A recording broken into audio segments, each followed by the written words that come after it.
Hello guys, good day sa inyo. This is JM Bunagan, your sales executive here at Mitsubishi Caloocan.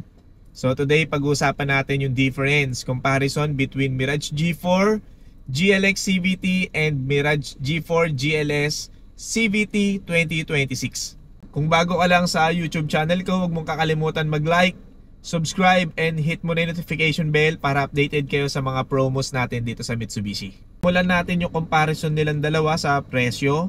Yung Mirage G4 GLX is 841,000 while yung GLS natin is 937,000. Sa engine, same lang silang naka 1.2 liter.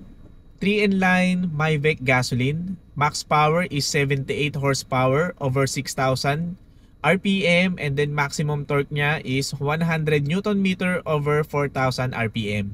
Pagdating sa fuel tank capacity, same lang silang naka 42 liters. Sa transmission, para silang naka CVT, continuously variable transmission.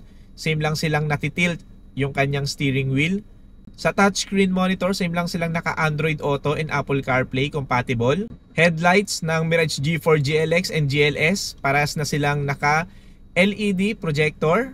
And then equipped na rin ng daytime running lights. Sa likod, naka-LED na din yung kanyang combination lights. Tires and wheels, equipped tayo ng 15-inch two-tone alloy wheel. Pagdating naman sa safety, same silang naka-ABS, anti-lock braking system na may EBD. Same din silang merong brake assist. And then merong hill start assist. And then meron na tayong active stability control. Ito naman yung difference between Mirage G4 GLX and GLS. Umpisahan natin sa pag-start ng engine. So yung GLS is naka-push start button while yung GLX natin naka-remote. Yung GLS meron siyang fog lights while yung GLX wala po siyang fog lights. Yung GLS po natin meron po siyang 3-spoke na leather wrap while yung sa GLX is wala po.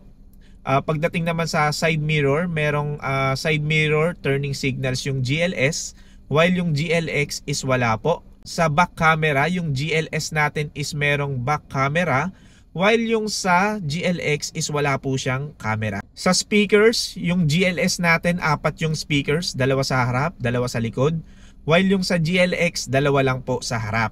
Pero naka-ready po yung sa likod kung gusto nyo palagyan. Naman po yung difference and similarity ng Mirage G4 GLX and GLS 2026 natin. Pagdating sa mga kulay, 4 na kulay po yung available dyan. Meron po tayong titanium gray metallic, meron pong red metallic, meron po tayong cool silver metallic, and then white solid. So yun guys, yung comparison ng Mirage G4 GLX and GLS natin.